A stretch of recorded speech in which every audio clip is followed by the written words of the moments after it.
Assalamualaikum warahmatullahi wabarakatuh. Saya Luciana, kelas 11 dari SMK Plus Asabulyamin Cianjur.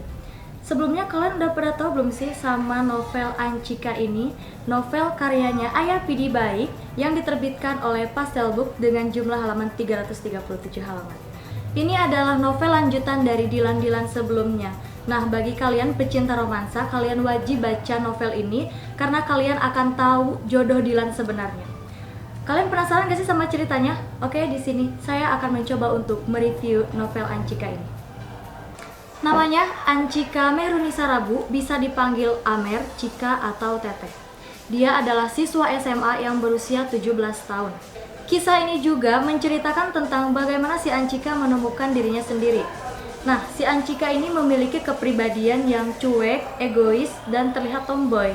Tapi sesekali dia juga memperlihatkan gaya femininnya. Ketika ada acara formal, dia masih bisa menggunakan dress atau gaun. Nah, si Ancika ini juga sangat berpegang teguh pada prinsipnya bahwa dia ingin lebih fokus belajar demi keinginannya masuk Unpad. Dia juga tidak suka pacaran, karena pacaran bagi dia itu sangat ribet dan buang-buang waktu. Nah, si Ancika ini tipikal orang yang tidak suka terikat oleh hubungan dan tidak ingin menjadi bagian seseorang. Nah, kali ini tokoh Dilan juga berbeda dengan tokoh Dilan sebelumnya. Dilan di sini sekarang lebih berpikir dewasa. Oke, bagi kalian yang penasaran, di mana sih dan kapan sih si Ancika dengan Dilan itu bertemu? Nah, pertama kali mereka bertemu itu di rumah abahnya Ancika. Kebetulan abahnya Ancika sedang ulang tahun. Nah, Ancika itu ke rumah abahnya untuk mengasih surprise.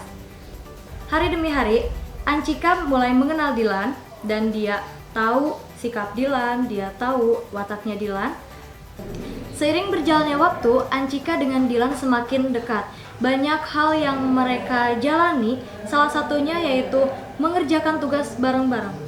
Nah, ketika hubungan mereka semakin dekat, tiba-tiba Dilan menghilang entah kemana. Sementara Ancika sangat cemas karena dia tidak bisa bertemu lagi dengan Dilan. Kemudian mereka bertemu di rumah sakit dan hal itu membuat Ancika khawatir, tetapi mereka berdua bersyukur karena mereka masih bisa bertemu lagi. Nah, hubungan mereka semakin dekat dan Dilan juga memutuskan untuk mengajak pacaran si Ancika. Namun si Ancika tidak mau karena pacaran itu akan berefek patah hati bagi dia. Tetapi akhirnya si Dilan meyakinkan, dia berusaha meyakinkan si Ancika bahwa pacaran itu tidak seburuk apa yang dia pikirkan. Setelah mereka resmi berpacaran, hubungan yang mereka jalani tidak semulus apa yang mereka pikirkan. Mereka menjalani hubungan LDR setelah Ancika diterima di Unpad dan ketika Dilan akan melanjutkan pendidikannya di Kuba. Waktu berlalu, akhirnya Dilan pulang dari Kuba, kemudian Ancika dan Dilan bertemu. Mereka berdua sangat bersyukur bisa bertemu kembali.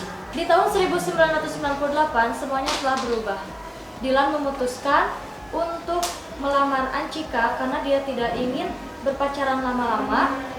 Memasuki pertengahan tahun 1998, akhirnya Dilan memutuskan untuk menikahi Ancika dengan latar belakang situasi ekonomi sosial yang memburuk dan konsekuensi atas hubungan mereka. Pestanya pun tidak digelar secara mewah dan setelah menikah, Dilan sementara tinggal bersama Ancika di rumah mamahnya sambil mengupayakan untuk membuat rumah sendiri. Dan seiring berjalannya waktu, perlahan tapi pasti, setelah menikah, untuk sementara mereka berdua tinggal di rumah ibunya Ancika. Setahun kemudian, setelah Ancika melahirkan anak pertamanya, tiba-tiba Dilan harus melanjutkan studinya di Belanda. Dan Ancika sangat bersyukur, berterima kasih kepada Dilan karena dia telah hadir dalam kehidupannya dan mengubah hidup Ancika menjadi lebih baik.